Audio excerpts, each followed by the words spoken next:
और जहाँ तक किताब फंडामेंटल एनालिसिस फॉर डमीज़ की बात है, ये थोड़ा सा डिटेल में है ना। वो फंडामेंटल एनालिसिस फॉर इन्वेस्टर जो है वो इंडियन मार्केट को मद्देनजर रखते हुए राइटर ने कंटेंट डाला है अपने बुक में, लेकिन इस बुक ने अमेरिकन मार्केट को मद्देनजर रखते हुए चीज़ें डाला है।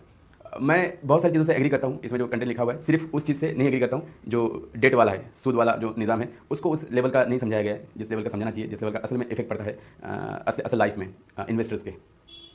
बाकी बहुत सारी चीज़ें हैं इसमें जो बिल्कुल डिटेल में समझाया गया और कॉमन है, मतलब वो किताब और इसी एक सीरीज़ में अगर आप एक ही तरह के एक ही सब्जेक्ट का किताब पढ़ते हैं तो उसमें आपको टर्म्स तो सेम मिलेंगे, उस टर्म को समझाने का कोई तरीका किसी का कुछ दूसरा होता है, कोई दूसरा एग्जांपल से समझाता है। तो इसने बहुत सारे सिंपल और रियल लाइफ इजी एग्जांपल से देकर समझाया है पूरी किताब में, और किताब बड़ी है तो जाहिर सी बात है उसने बहुत सारा कंटेंट लिखा है, तो उन चीज़ों का तो आना बनता है। सिर्फ उसने टर्म नहीं समझाया बल्कि उन टर्म्स को समझाते समझाते उसने बहुत सारे एग्जांपल्स आसान करने के लिए चीज़ों को उसने बहुत सारे एग्जांपल्स लिए हैं।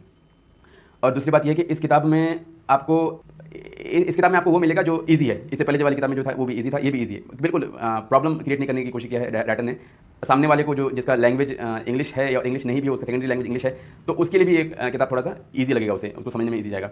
तो पूरे टर्म्स उसने समझाया सेम उसी से, इकोनॉमी का टर्म्स समझाए, अपना इंडस्ट्री का और फंडामेंटल का, और उसके अंदर और भी थोड़े से डिटेल में गया है उसके बीच में। लेकिन उसने जो टर्म्स को समझाते समझाते जो बीच में जो एग्जाम्पल्स लिए हैं, उफ, एग्जाम्पल्स ज़बरदस्त है। वो एग्जाम्पल्स लिए हैं जो मैं बोला करता हूँ कि आप जब स्टॉक मार्केट सीखें तो प्लेलिस्ट लिखें यूट्यूब पे, stock market in Hindi, stock market course in Urdu, stock market course in English. जब हम ये लिखें पूरी प्लेलिस्ट आएगी वहाँ पे, और जब देखेंगे बहुत सारे लोगों का पूरा playlist 10 video, 20 video, 50 video, 60 video लोगों ने डाल के रखे हुए, या फिर यूट्यूब यूडेमी में जाएंगे या स्किलशेयर में जाएंगे या दूसरे प्लेटफॉर्म से लर्निंग के, ऑनलाइन लर्निंग के प्लेटफॉर्म से दूसरे कोर्सेरा हो गया, तो वहाँ पे जाके जब वो वीडियोज़ देखेंगे तो उन वीडियो में जो आप कंटेंट लेंगे और एक किताब को पढ़ के ऊपर से नीचे तक किताब को पढ़ के, पहले पेज से लेकर आखिर पेज तक किताब को पढ़ के जब वो कंटेंट लेते हैं तो दोनों में बहुत ज़्यादा फर्क होता है।